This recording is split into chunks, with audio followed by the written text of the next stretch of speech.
Marigayi Sheikh Muhammad Albani Zaria ya ba da mamaki a wani taro da aka yi na injiniyoyin kwamfuta.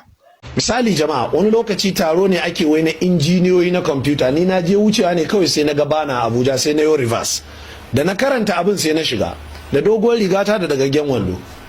Da na shiga ma duk sai da aka yi bawai haka, ana ganin wani ustazu ne wannan ca yake sallah za a nan ta azhar. Na shiga na samu wuri sai na zauna,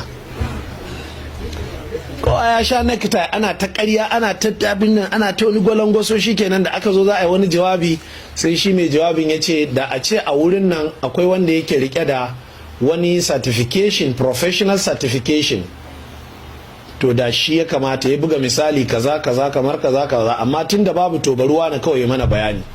Sai na daga hannu a lokacin sai na ce I am MCSE, I'm a Microsoft Certified Systems Engineer. Na ce ni injiniya ne a ƙarƙashin hukumar Microsoft da ke America.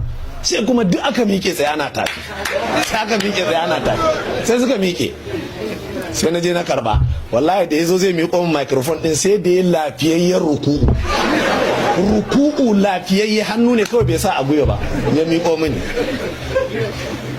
Na karba ne musu jawabi, kenan kama na miƙa musu microphone zan ko ai ga kujera haisi, na ce a banni can na zaba kan koma ne zama shi ne muka fito. Amma wai me yasa nake wannan shiga? Na ce a mai traditionist, ni dan al'ada ne, wannan ita ce al'ada ta. Ni dan al'ada ne, wannan ita ce al'ada ta. Na ce bana compromising.